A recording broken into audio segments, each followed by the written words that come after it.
الحمد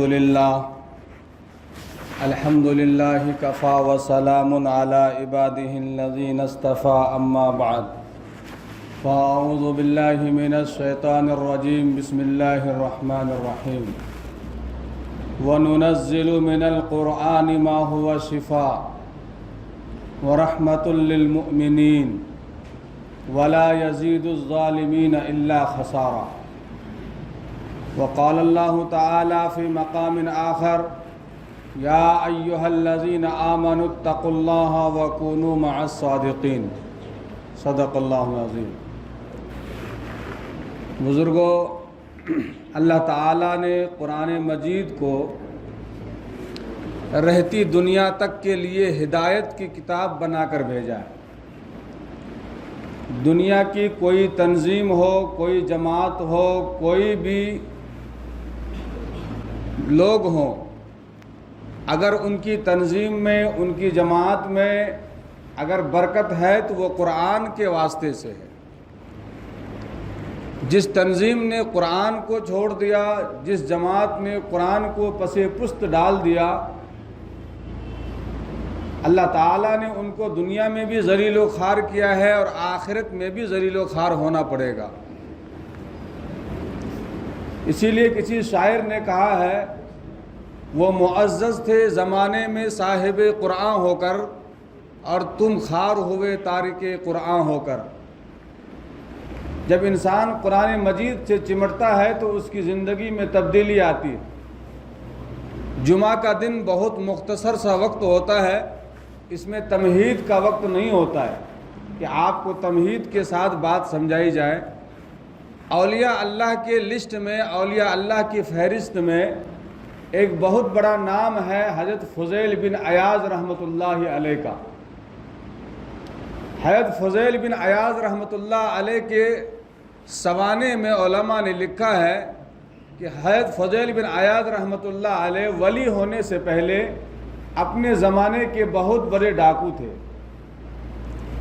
رہزن تھے، جو قافلہ تجارت کی غرض سے ملک شام اور ملک یمن جایا کرتا تھا، ان قافلوں کو جنگلوں میں لوٹنا فضیل بن عیاض کا کام تھا۔ لوگ ان کا نام سن کر کے ڈرتے تھے۔ ایک مرتبہ کا واقعہ ہے کہ کچھ قافلے والے تجارت کے غرض سے راستے میں چل رہے تھے اور اونٹ پر سواری ہوتی تھی، تو وہ اونٹ پر قرآن پڑھتے ہوئے جا رہے تھے، اور فضیل بن عیاض نے اپنے تمام لوگوں کو کام پہ لگا دیا کہ یہ جو قافلہ جا رہا ہے اس قافلے کو لوٹنا ہے، اور وہ خود ایک راہگیر کے اونٹ کے پیچھے چل دیے، اور وہ راہگیر قرآن پڑھ رہا تھا۔ پڑھتے پڑھتے، کیونکہ وہ من میں قرآن نہیں پڑھتے ہیں۔ آج کے زمانے میں تو لوگ قرآن من میں اس لیے پڑھتے ہیں کہ کہیں بازو والا میری غلطی نہ پکڑ لے، اس لیے کہ وہ قرآن پڑھتا ہے ٹیوشن میں یا مسجد کے امام صاحب کے پاس، اور قرآن ماشاءاللہ ان کی اتنی مضبوط ہوتی ہے کہ فرشتے بھی سن کے شرماتے ہیں۔ ان زمانے کے تاجروں کا حال یہ تھا کہ وہ قرآن اتنا شاندار پڑھتے تھے کہ وہ بڑے زور سے اور لہجے میں اور ترنم میں قرآن پڑھا کرتے تھے۔ وہ قرآن پڑھنے لگے اور یہ فضیل بن عیاض ان کے پیچھے پیچھے چلنے لگے۔ چونکہ ان کی زبان عربی ہے، وہ عربی سمجھتے تھے کہ کیا پڑھ رہے ہیں اور ان کا معنی کیا ہے، ان کا مطلب کیا ہے۔ پڑھتے پڑھتے وہ قرآن کریم کی ایک آیت پر پہنچے، الم یعن للذین آمنوا ان تخشع قلوبہم لذکر اللہ۔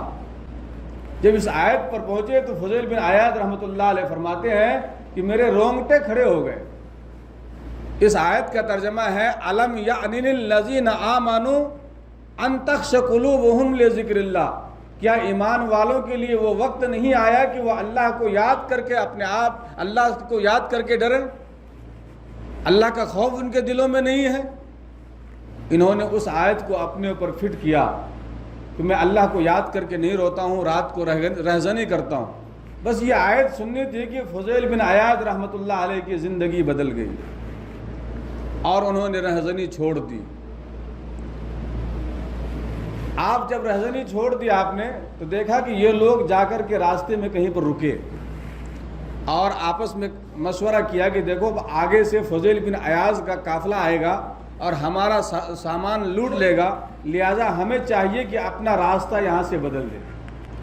اور فضیل بن عیاض جو ہے ان کی گفتگو کو سن رہے ہیں۔ جب ان کی گفتگو ختم ہوئی، فضیل بن عیاض کھڑے ہو گئے، انہوں نے کہا کہ فضیل بن عیاض نے اب رہزنی چھوڑ دی ہے، تمہیں ڈرنے کی کوئی ضرورت نہیں ہے، آپ تم معمون طریقے سے اپنے مقام پہ پہنچ سکتے ہو۔ انہوں نے کہا کہ آپ کو کیسے معلوم کہ فضیل بن عیاض نے رہزنی چھوڑ دی ہے؟ انہوں نے کہا کہ میں خود فضیل بن عیاض ہوں، تم جن کے بارے میں گفتگو کر رہے ہو جو تمہارا مال لوٹے گا وہ میں خود ہوں، اب میں نے وہ راستہ بدل دیا ہے، اب یہ راستہ میں نے چھوڑ دیا۔ اس قافلے میں ایک یہودی تھا، اس یہودی نے دیکھا کہ فضیل بن عیاض نے رہزنی چھوڑ دی ہے اور پکا سچا توبہ کر لیا ہے، لہذا فضیل بن عیاض کا امتحان لیا جائے۔ وہ یہودی کے پاس گیا، یہودی نے کہا کہ آپ نے میرا فلاں فلاں موقع پہ فلاں فلاں مال آپ نے میرا لیا ہے، میں آپ کو معاف نہیں کروں گا، لیکن معاف ایک شرط پہ کروں گا، یہ شرط یہ ہے کہ یہ جو پہاڑ ہے اس پہاڑ کو کھود کر اس میں راستہ بناؤ۔ کیونکہ فضیل بن عیاض نے پکی اور سچی توبہ کی تھی، انہوں نے اس کی بات مان لی، کیونکہ حقوق العباد کا مسئلہ بڑا ٹیڑھا ہوتا ہے۔ آج اگر ہم کسی کی زمین ہڑپ کر لیں، کسی کا مال ہڑپ کر لیں اور وہ غریب اگر ہم سے اپنا مال وصول نہ کر سکے تو ہم اپنے آپ کو بہادر سمجھتے ہیں۔ حقیقت یہ ہے کہ اس سے انسان کو ڈرنا چاہیے جو آپ کے سامنے تو ہاتھ نہیں اٹھاتا ہے، لیکن رات کے تاریکی میں وہ اللہ کے سامنے ہاتھ اٹھائے گا، ان ہاتھ سے انسان کو ڈرنا چاہیے۔ وہ ہاتھ جب آپ کے خلاف اٹھے گا آپ کو تو تباہ کرے گا ہی کرے گا، آنے والی نسلوں کو تباہ و برباد کر کے رکھ دے گا۔ فضیل بن عیاض رحمۃ اللہ علیہ وہ پہاڑ کو کھودنے لگے، چونکہ توبہ پکی تھی، اللہ کی طرف سے مدد آئی، ایک ایسی آندھی کہ اللہ تعالیٰ نے اس پہاڑ کو وہاں سے جڑ سے اکاڑ کے پھینک دیا۔ اب اس یہودی کو یقین ہو گیا کہ یہ پکا مسلمان ہو گیا، اس کی توبہ پکی ہے۔ اس نے کہا کہ دیکھو آپ نے تو میرا کام کر دیا، لیکن اور ایک میرا کام ہے۔ کہا کیا ہے؟ کہا آپ نے میرے بہت سارے اشرفی لوٹے تھے، لہذا میں وہ کیسے معاف کروں گا؟ جائیے میرے گھر میں میرے تکیے کے نیچے اشرف جو ہے کہ ایک تھیلی رکھی ہوئی ہے، وہ تھیلی لے کر کے آ جاؤ، اس میں اشرفیاں رکھی ہوئی ہے، آپ اپنا مال سمجھ کر کے مجھے دے دینا اور میں آپ کا مال سمجھ کر کے اس کو لے لوں گا اور قرضہ برابر ہو جائے گا۔ فضیل بن عیاض رحمۃ اللہ علیہ جو ہے اس کے گھر میں گئے اور جا کر کے اس تھیلی کو اٹھایا اور وہ تھیلی لا کر کے اس یہودی کے ہاتھ میں دے دیا۔ جب یہودی نے اس تھیلی کو کھولا، کھولنے کے بعد دیکھا اس میں اشرفی ہے، کہا ٹھیک ہے اشرفی تو مل گئی مجھے، آپ نے مجھے دے دیا، لیکن آپ کو ابھی ایک اور کام کرنا ہے۔ کہا کیا کام کرنا ہے؟ کہا وہ کام یہ کرنا ہے کہ آپ کو مجھے کلمہ پڑھانا ہے، مجھے آپ پہلے کلمہ پڑھاؤ۔ فضیل بن عیاض رحمۃ اللہ علیہ نے ان کو اشہد ان لا الہ الا اللہ و اشہد ان محمد الرسول اللہ پڑھا کر کے مسلمان کر دیا۔ جب وہ مسلمان ہو گیا تو اس نے کہا کہ دیکھیے دراصل میں آپ کا امتحان لینا چاہتا تھا، میں یہودی ہوں، میں عزیر علیہ السلام کی تقلید کرنے والا ہوں، ان کے پیروکار ہوں۔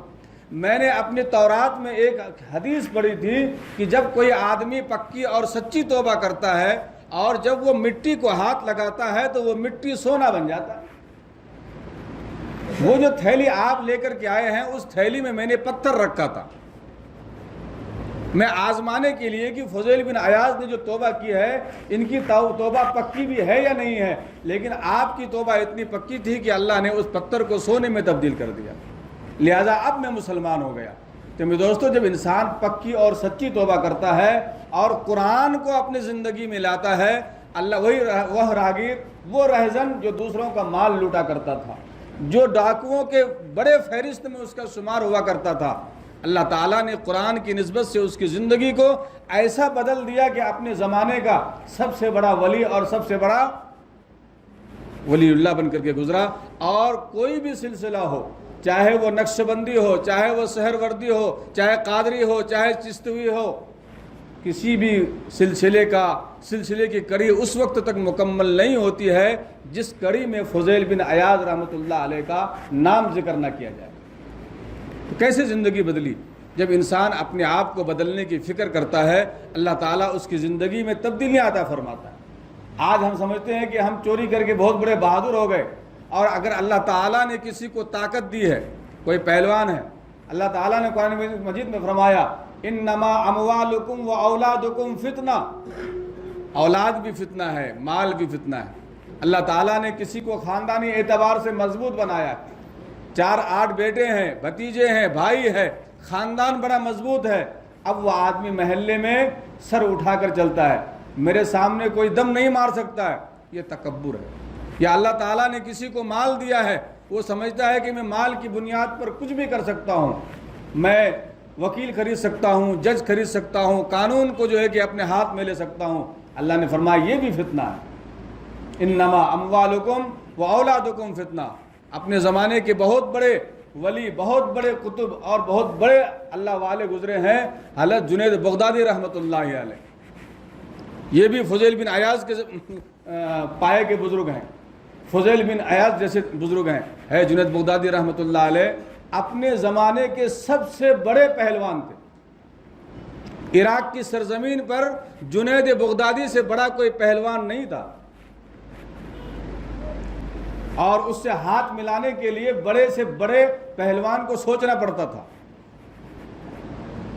لیکن کیا ہوا، زندگی میں تبدیلی کیسے آئی؟ حالات میں لکھا ہے کہ ایک سید زادہ بہت نحیف، بہت کمزور، کئی دنوں سے گھر میں فاقے پڑے ہوئے ہیں۔ آج کل تو لوگ بھیک مانگنا فخر سمجھتے ہیں، کسی کو دھوکہ دے کر کے چندہ لینا فخر سمجھتے ہیں، زکوٰۃ کا مال ہڑپ کر کے کھا جانا بہت فخر سمجھتے ہیں۔ یاد رکھو، کسی سے آپ نے اگر چندہ لے لیا، اس نے آپ کی ٹوپی، آپ کا کرتا، آپ کا لباس دے کر آپ کو چندہ تو دے دیا، اگر آپ نے صحیح جگہ پر استعمال کیا آپ بھی اجر کے مستحق، دینے والا بھی اجر کا مستحق، لیکن اگر آپ نے اس کے اعتماد کو ٹھیس پہنچایا، یاد رکھیے دینے والا کامیاب ہو گیا، آپ ڈبل عذاب میں مبتلا ہو جائیں گے۔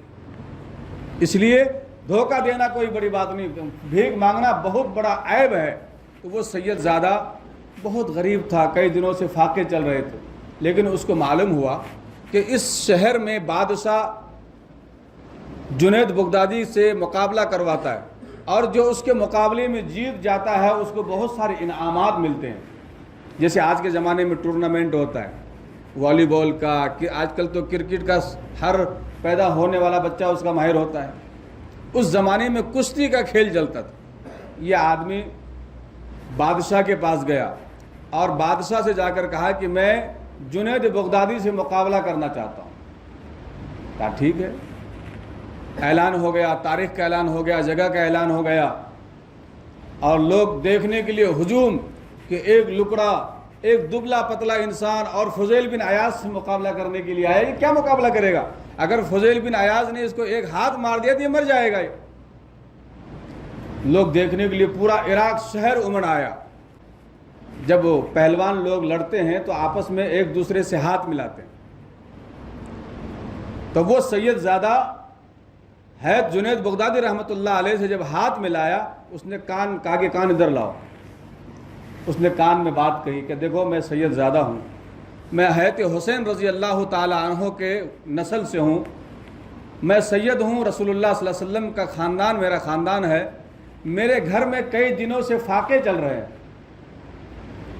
میرے بچے بھوکے ہیں، اگر تم ہار جاؤ گے تو تیرا کچھ نہیں بگڑے گا، لیکن میرا گھر بن جائے گا، میرا گھر سنور جائے گا، میرے بچے بھوکے ہیں، میرے بچوں کے پیٹ میں کچھ اناج آ جائے۔ آج اگر ہم ہوتے تو ہم برداشت نہیں کرتے، ہم کہتے لے 1000 2000 لے اور یہاں سے نکل جا، میرے سے اتنی بڑی بے عزتی قبول نہیں ہونے والی ہے۔ لیکن حضرت جنید بغدادی رحمۃ اللہ علیہ کو جو ہی حضرت امام حسین کا واسطہ دیا گیا، رسول اللہ صلی اللہ علیہ وسلم کا جب واسطہ دیا گیا، فوراً جنید بغدادی کا دل نرم ہو گیا۔ اس نے کہا کہ آپ ایک داؤ چلنا، میں گر جاؤں گا، آپ سوار ہو جانا، آپ جیت جاؤ گے، میں ہار جاؤں گا۔ ایسا ہی ہوا، جیسے مقابلے میں گئے، اس نے ایک داؤ مارا اور فضیل بن عیاض گر گئے، وہ سینے پر سوار ہو گیا، پوری جو ہے کہ تالیاں بج گئی کہ فضیل بن عیاض ہار گیا۔ لوگوں نے کہا نہیں یہ دھوکہ ہوا ہے، کھیل دوبارہ ہوگا۔ کوئی بات نہیں، کھیل دوبارہ ہوگا۔ پھر جو مقابلہ ہوا، پھر فضیل بن عیاض زمین پر گر گئے اور یہ نحیف انسان اس کے سینے پر سوار ہو گیا۔ لوگ اس کو گودوں میں اٹھائے پھر رہے ہیں، لوگوں نے نوٹوں کی بارش کی، لوگوں نے انعامات دیے، اشرفیاں دی، اور یہ اشرفیاں لے کر کے گھر چلا گیا خوشی خوشی۔ اور فضیل بن عیاض مایوس ہو کر کے اپنے گھر گیا، رات کو نماز پڑھی اور نماز پڑھ کے سو گیا۔ جب وہ رات کو سویا ہے خواب میں رسول اللہ صلی اللہ علیہ وسلم تشریف لائے اور آپ صلی اللہ علیہ وسلم نے فرمایا کہ جنید آج تو نے میری نسل کی عزت رکھی ہے، آج تو نے ایک سید کی عزت رکھی ہے، لہذا جب تو نے میرے اولاد کی عزت رکھی ہے میں تیری عزت رکھتا ہوں، میں دعا کرتا ہوں کہ اللہ تعالیٰ تجھے دونوں جہان میں کامیاب کرے گا۔